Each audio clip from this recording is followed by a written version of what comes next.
Okay, so if you're anything like me, before you buy a piece of gear, you'd like to do a lot of research to make sure that, it's a good investment with your money, and that the gear is going to last. And if you're in the market for a new pack, you're in luck because today is my 5-year review of the Zpacks Arc Blast 55 liter. But yeah, let's get into it. Like I said, I've been using this pack for 5 years. This is an older version. I got it in 2017. They have since released a newer version, but really nothing has changed in the newer version. It's still the same design, still the same principle. It feels the same, essentially the same pack. I think they moved the Zpacks logo from the bottom to the top up here. But yeah, like I said, I've been using this pack for 5 years, so I really know, the ins and outs of it, the pros and cons. For starters, at 21 ounces, it's one of the best ultralight packs that you can find that have good stability and good support with that kind of weight range. And right now it's kind of packed pretty heavy because I have my fishing gear as well in there, which I like about this pack is because it can carry a little bit more weight than most ultralight packs. Let's get started with the frame, because that's probably the most unique thing. Is they call it the Arc Blast because the frame, these two poles, they kind of arc right now, and you can vary how much this arcs by pulling on this strap right here.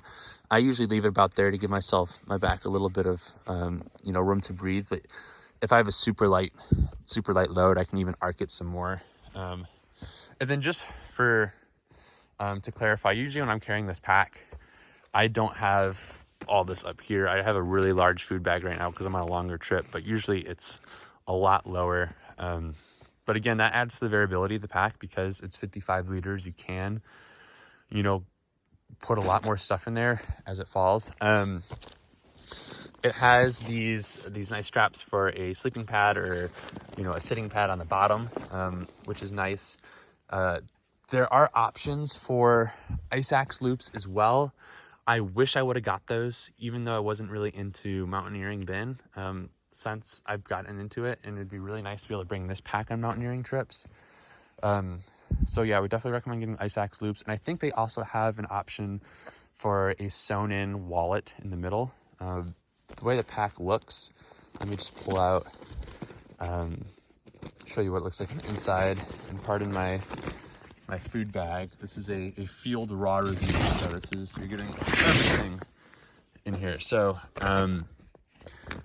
it's just a tube, and you just throw stuff in and it works out perfect. So down there I have my fishing gear, I have some camera equipment, I have my rain gear, etc., first aid, so things I think I'll need. And then at the bottom is all my sleeping stuff. But I think they have an option where you can have a sewn in wallet like right here, which I didn't get at the time because I was like, it's like adds like an ounce or two. Just go with it. You're gonna be happy you get it. Because otherwise, you have to carry it in your pocket or throw it in here. There's 2 water pouches, which are very spacious. This isn't like your normal smart water. This is an Aquafina bottle.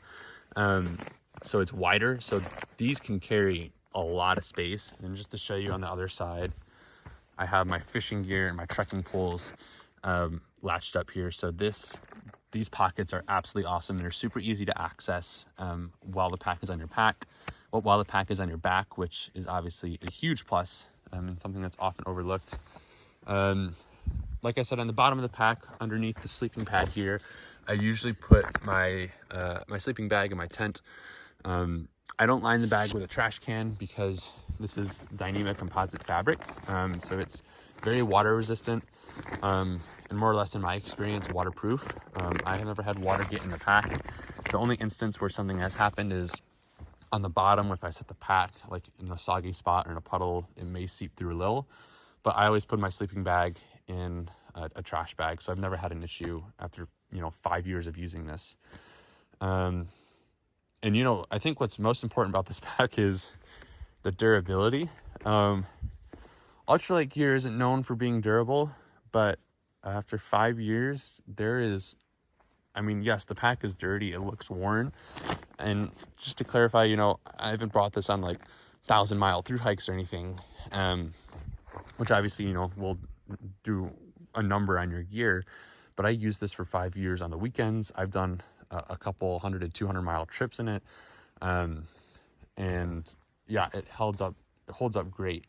This pocket on the outside is absolutely awesome. So this morning it rained. I'm out here on the Hoh River Trail in Olympic National Park. So my rain fly is wet.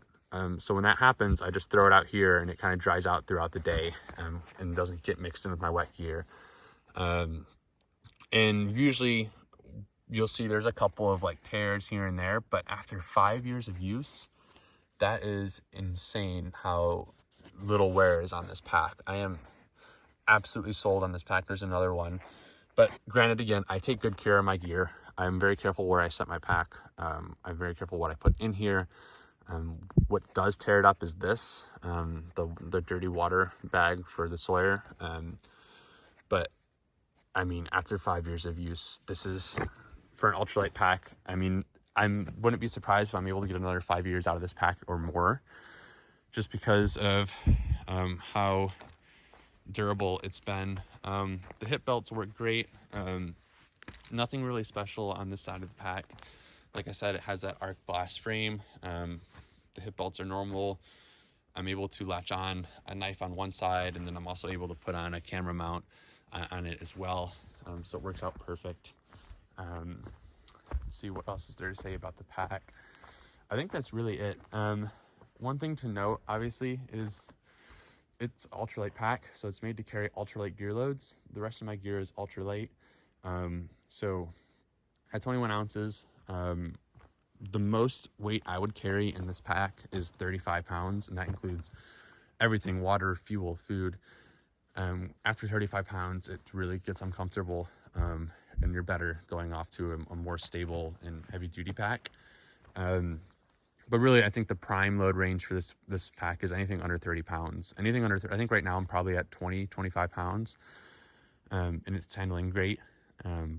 But like anything under 30 pounds, it feels wonderful. 35 pounds is doable, especially if you're on a trip and you're losing weight. But yeah, it handles great. It's a perfect all-around pack. 55 liters is a little bit bigger for ultralight, but you're able to fit more stuff in there for longer trips, or if you want to do a cold weather trip. So it's a really great all-purpose pack. And yeah, I would highly recommend it. I'll definitely be buying another one. I hope this field review wasn't too long and too raw, because we're just kind of in the woods doing a review of the pack, and I don't have my tripod. Otherwise I'd set it up so you could see my wonderful face. But yeah, overall, would highly recommend the pack. Zpacks makes great stuff. Like I said, I've had it for over 5 years. I'll be buying another one. And yeah, I think most people, when you're looking ultralight gear, durability is the most important thing, especially for me. And this pack has proven to be very durable, especially if you take care of it. I think it vastly depends on how you care for your gear, but if you take care of your gear like I do, there's no reasons that this pack could last a decade, if you take really good care of it. So yeah, feel free to leave any questions. I'll be happy to answer them.